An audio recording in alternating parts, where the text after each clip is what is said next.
What's going on? Slip is here, bringing you our fifth and final match with Esper Brain Control. So we're on the draw, and we see this hand. So we have our combo, and we have a Logic Knot, and we have a Snapcaster.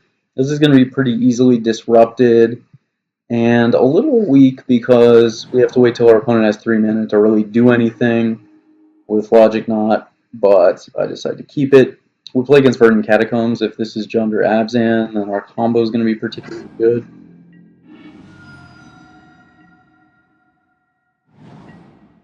Opponent does nothing, so I'm expecting a Planeswalker here.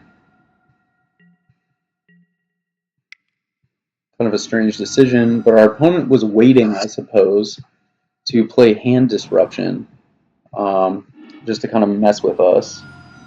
I, however, decided to let that resolve because maybe I don't really care so much. I thought about countering it, but then I decided if our opponent wants to take like Brain or Jar, you know what, I'm okay with that. Our opponent plays Death Shadow, which I'm on that Logic Knot. And now I'm going to play Jar. And we're hoping our opponent's other creature is Tarmogoyf, because we're playing the Suicide Jund deck again.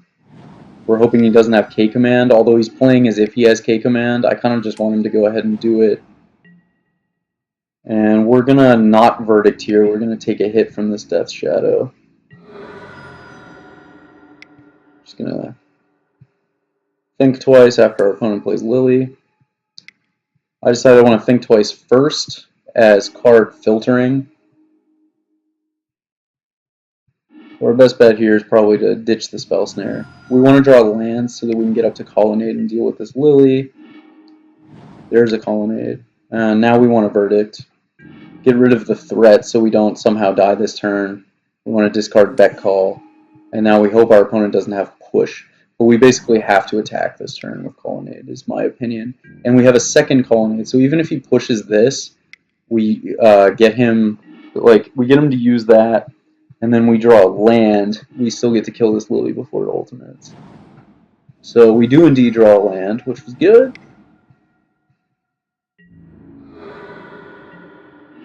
Have our outs ride on the most common card possible. And we get the Lily off the board with Path to Exile up, which is pretty sweet. Opponent plays a Tarmogoyf. To path that. Now we get to double think twice on his turn, or we could just swing.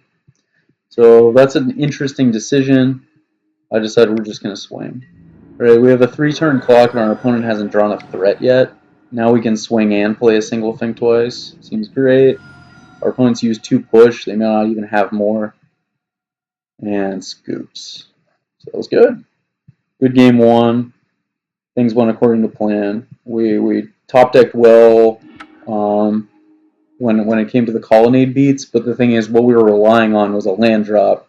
And since we had both of our Colonnades, any land would have worked. Our most consistent draw in the deck being lands. We had a pretty good shot there, so good job playing to our outs. Here we're on the draw again.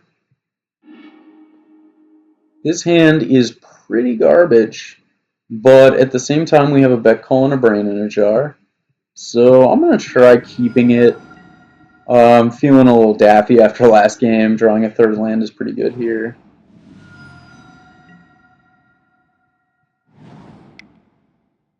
Opponent plays a Goyf. That's fine.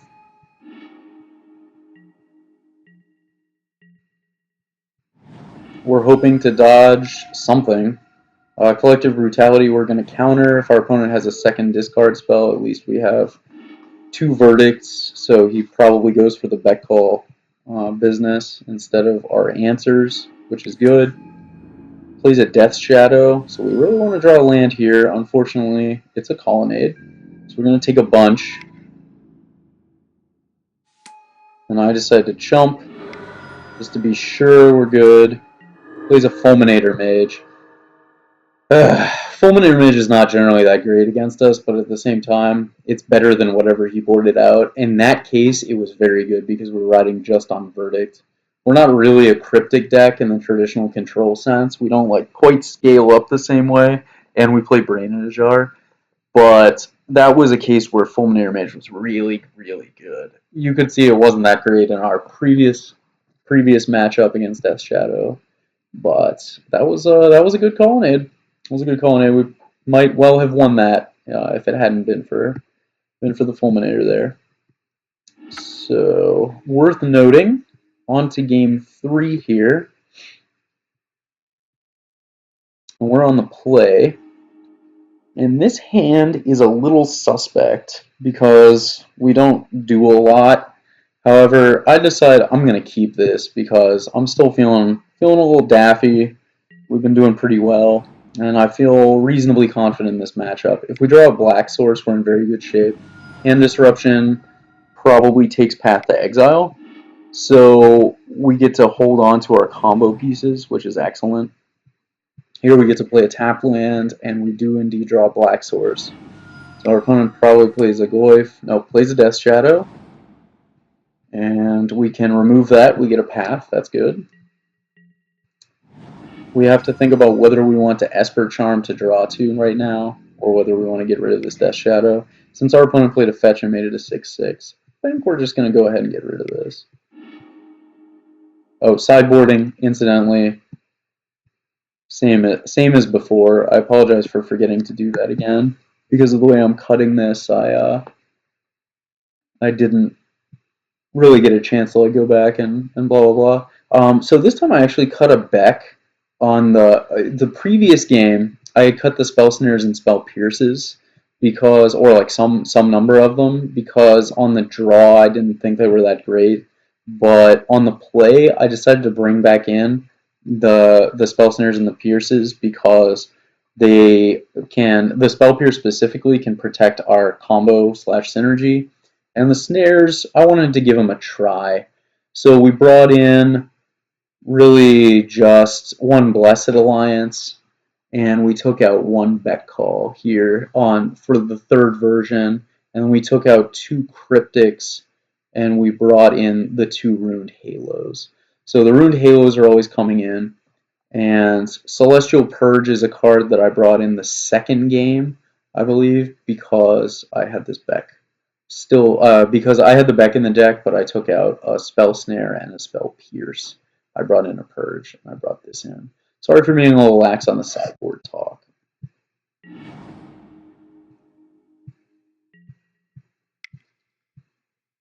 So our opponent plays a Fulminator Mage. Maybe he just doesn't have anything else to do. If he has any card that kind of competes with Fulminator, I would take that out on the draw. That's just a really bad card on the draw, generally. Here, I decide to... So we could let him take Esper Charm with Collective Brutality, but I think I would rather Esper Charm to draw 2 here and give him more information. And as you see, so we draw another Esper Charm. He basically has to take the Stroms here. We got to dig deeper into our deck and get another Esper Charm at the same time. However, he has a 2nd Collective Brutality, which is a thing. And we draw Beck Call, which is not a thing. So that's pretty bad. Opponent plays a Goyf. We get a land here, and I decided I just want to go ahead and aggressively verdict this Goyf. Our life total is at 19. Our opponent hasn't demonstrated the capacity to play a lot of threats yet. I decided I want to slow this down as much as possible. We draw a push, which is good. If we draw a land, we would have played call there. Opponent attacks. I'm going to push this. Opponent decays his own Death Shadow to get Delirium and traverses. You can't see it, but traverses here for a Death Shadow, of course. We get a Path, which is good. Again, if we draw a land, we would have called. Opponent swings. I'm going to path this. Keep it coming. Traverses again. This time, traverses for a Fulminator Mage. This is just... I don't know if our opponent boarded out some of his Death Shadows. That's possible. We're going to Ghost Quarter that land, so we've used 2 Esper Charms, right? So far, we only have 1 left in the deck, and we have 1 push. I don't even care about having a black source, so I'm going to Ghost Core this to keep an island in case we draw our 1 of Cryptic Command. And what's happening here? Our opponent Thought Seizes. I'm just going to let him take that. Plays a Goyf. We draw Mystic Gate. Goyf, not a particularly aggressive beater at 18 life. Takes it back. We draw a land. So our opponent's at 1 life here. We're just going to call. Death Shadow off the top does not do anything. Maelstrom Pulse certainly would have done something. But as it stands, unless our opponent has Maelstrom Pulse, we are guaranteed to win, right? So that's great. That's good. Nice little 5-0 for the deck. I'm happy to see that. And second one in like a week and a half, maybe. Something like that with an almost identical list. If you want to see that list specifically here. The previous one I had used 2 Snapcaster Mages instead of the Spell Pierce, and I wasn't super impressed by the 2 snaps. So I decided to just try the Spell Pierce again. It's a card I liked in the past, and I think for the moment I'm going to keep it. So I'll post more videos in the future with this deck. Probably the next league I play will be with the exact same 75. I'll see how that goes, especially since I'm recording this. So I played this league on Friday, the whatever it was, like the 17th, and it's now Monday, the something or other. So